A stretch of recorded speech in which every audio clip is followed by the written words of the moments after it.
bóng ăn dẻo từ gặp bóng nó tao nó rồi Chị chụp lại bức ảnh đi. Qua đây đấy. đấy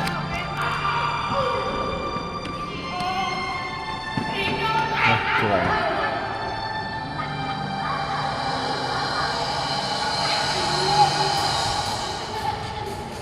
mùa sau à không bức tranh nào đó bức tranh nào mà cái bỏ sổ tết tivi á lấy vé không bức tranh nào mà vé thổ lên đầu trả đó đầu trả toàn đồng một thanh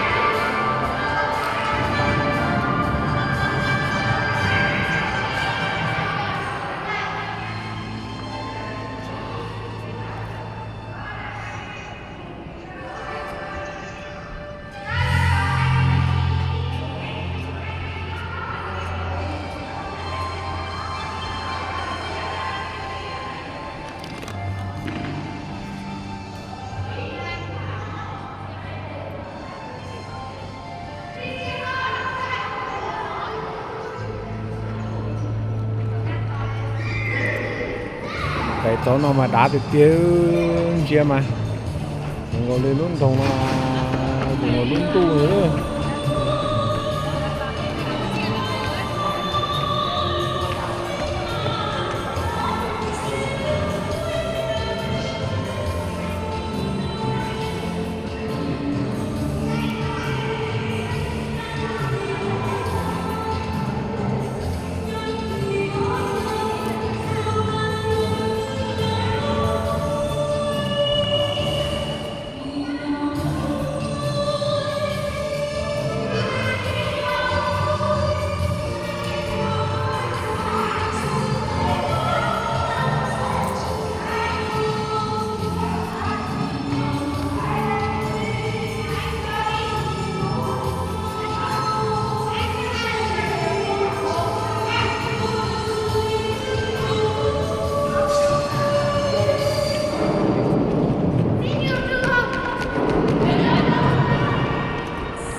binh. Họ là cái hình họ ở trong kia. Ừ. Thương binh đấy.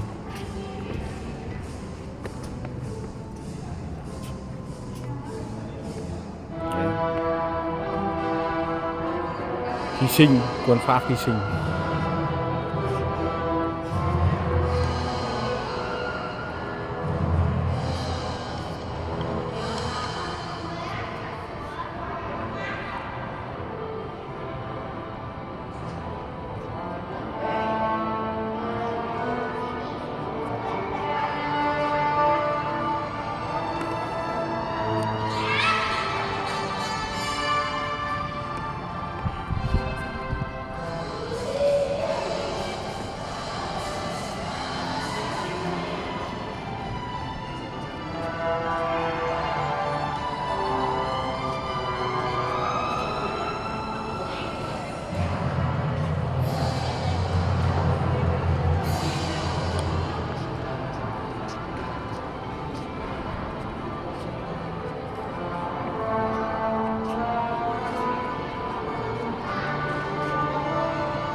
Cái này điều hòa đấy.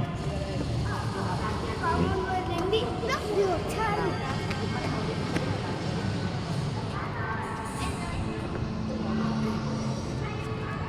Thang đâu rồi nhỉ?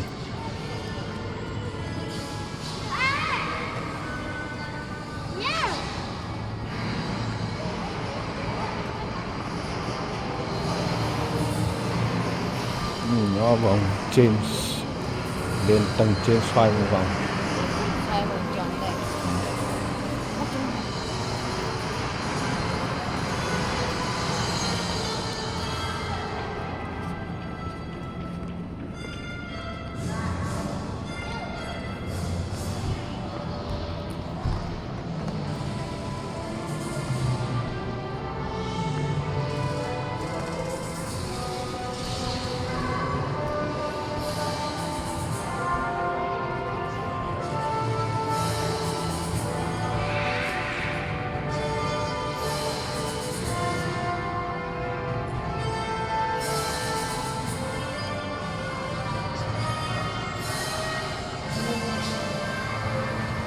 Bắt đầu đến quay nhé.